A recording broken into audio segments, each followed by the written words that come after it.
Hey guys, welcome back to day 5 of the Premiere Pro tutorial class. Guess what? We made it. 5 days of pretty information-packed videos. Hopefully these videos have made Premiere a little bit less scary to attack. It's not an easy software to be fronted up with, same with any of the Adobe apps. They're all pretty complicated.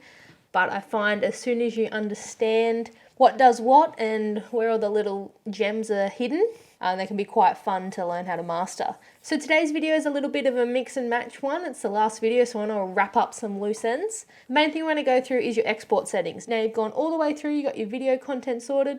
Now how do you export it to make sure that the quality is the best it can be? I'm also going to go through a few tips and tricks that I've picked up over my years of editing that will definitely improve your skills as an editor. These are the Ripple Delete tool, toggling your resolution, and learning how to nest your sequence.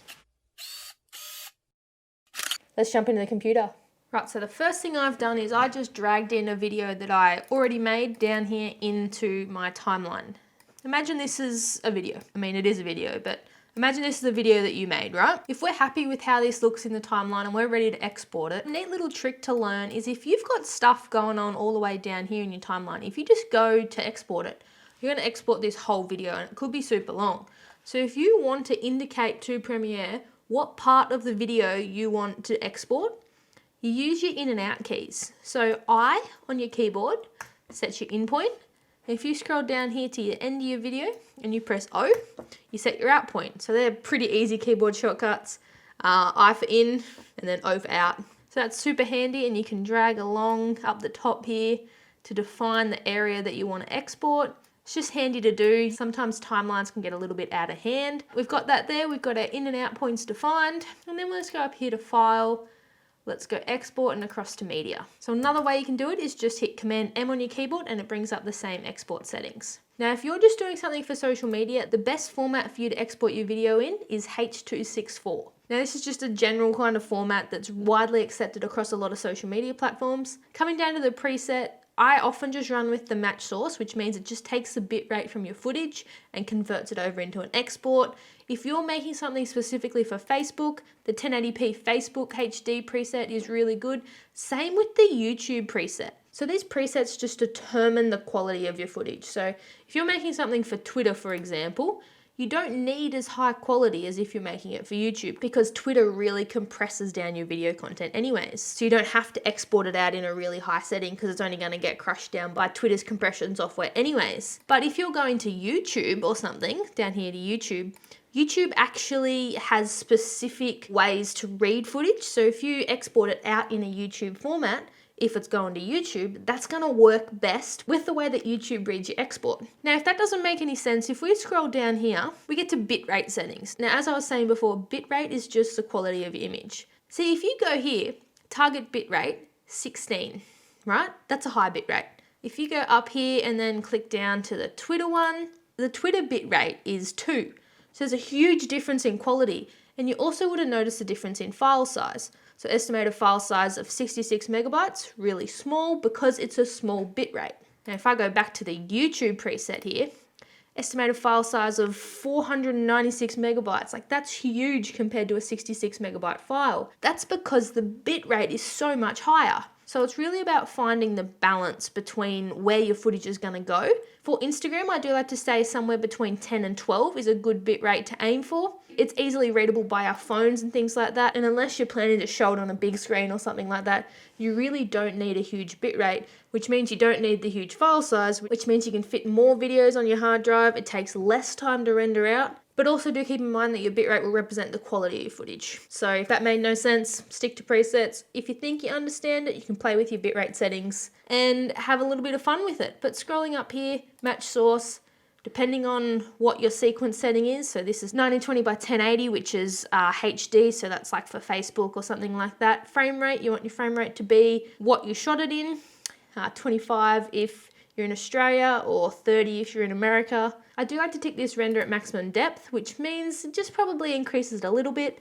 And then down here also use maximum render quality. Now what ticking these does is it doesn't affect the bitrate you've set. What it does is it just lets the program know that you want the best quality for that bitrate. Right, so we've got our export settings all sorted now. You can click up here on output name to pick where you want your video to save to and also to change the name. And then all you gotta do down here is just go export, and that is what I recommend to use to export your videos out of Premiere Pro. Now moving on to one of my favorite tools, it's called the Ripple Delete tool. If I've got these clips here and I wanna get rid of this little bit in the middle, maybe it's footage I don't need. If I just hit delete here, then I've just gotta move this down and pull that there and close the gap. What the Ripple Delete tool does is it just takes one step out of the process. Now if I highlight this here and then right click and go Ripple Delete, what it does is it closes the gap for you. It might not seem like it saves you that much time when you've just got one bit, but if I've got heaps of different cuts along this timeline, right, and I wanna go through and I wanna only pick the best bits of the footage that I've got, right? So say these bits up the top are the best bits, and I don't want this here. Now I could do it the old fashioned way of clicking on everyone and deleting them. Now if I select all these and just go Ripple Delete here, what it does is it deletes them all in the line for me, and just think about how much time that could save you if you did have a big complicated timeline, or if you were going through hours of footage and just wanting to collect the best bits. Ripple Delete is a really handy tool that I use a lot. Moving on to the next tip of this video is understanding how to toggle your resolution. So by default, you'll have this little resolution bar here. If your computer's not super fast, or you've got lots of effects or color grades and things, and your footage is starting to lag, what you can do is you can actually drop the resolution down for the purpose of editing. So say I'm trying to play back lots of stuff and I've got adjustment layers and effects and text and a whole lot of stuff going on. My computer and my Premiere may not be able to load it really fast. So what I can do is I can click down in this little section and toggle the playback resolution. So I can put it down to 1/4. And what that will do is that will just change the resolution in this program screen up here. It won't change the resolution to the footage in the timeline. So if your resolution's at 1/4 and then you export it out, it'll still be high res, but all it does is it bumps down the resolution up here so that you can play it back smoother. Obviously you've got less resolution, but you can play it back much smoother, and it just makes for more of a seamless editing process. So the next tool I want to tell you guys about is the Nest tool. So I've got this footage here, right? If I want to slow this footage down, go here, speed and duration, and then say 50%. Now I've slowed that footage down. Now if I also wanted to go and put a warp stabilizer on the footage that's been slowed down, it'll tell me I can't do it. So warp stabilizer and speed can't be used on the same clip. A way to get around that is to right click and go up to this little thing called Nest. Now what that does is it pretty much just puts that part that you've selected into another sequence, then puts that sequence back into your original timeline. Does that make sense? So if I say nested clip, now if I click through to here, that clip now has its own sequence. And what I can do is then on this part, I can put my stabilizer on the nested sequence and it will work fine. Another super handy way to use the Nest tool is if you've got a lot going on, right? So if I just throw an adjustment layer here and then here, maybe I'll put some text in here. And this can start to get a little bit hectic when you had heaps and heaps of effects and things on top. If I just want to streamline this timeline down, what I can do is I can select all those, hit Nest, go nested 2, and boom. And that puts all those additional effects and overlays into this secondary sequence, so it doesn't actually live on my main timeline and it's not getting in the way. You can't accidentally bump it or make any changes without double clicking into that sequence. So knowing how to nest your sequence when you're working with complex edits and lots of different layers and stuff is super handy to make sure that you keep your timeline nice and clean.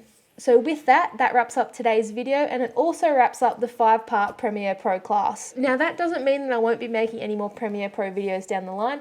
It just means that this 5-part series started at the beginning for a brand new Premiere Pro newbie, and it's walked you through to the end where you know everything you need to do to be able to export your own video. I'll definitely be doing a few more one-off Premiere Pro videos. I have so many topics that I want to cover off, but this start to end 5-part series was a great way to jump in, to iron out some crinkles in my production process, also to refresh my skills as an editor. So I hope you guys enjoyed the series. Let me know if there's anything I didn't cover off in this series that you would like to know about Premiere Pro, and you know what? See you guys tomorrow. It just means that this 5-part series started the... Fuck. It just means that this 5-part series... I need to go to bed. Nothing is going right tonight. Gee whiz. Oh, I think Premiere's gonna crash. Love that. Ah, no. My whole computer is malfunctioning. Of course, this happened on the last day. Okay, so after a short technical difficulty, we're back. Please do not tell me this is going to crash again. I'd give up. Premiere Pro, you're fucking killing me. The devil is do rock and roll, yeah, you know we party rock. And we're starting again.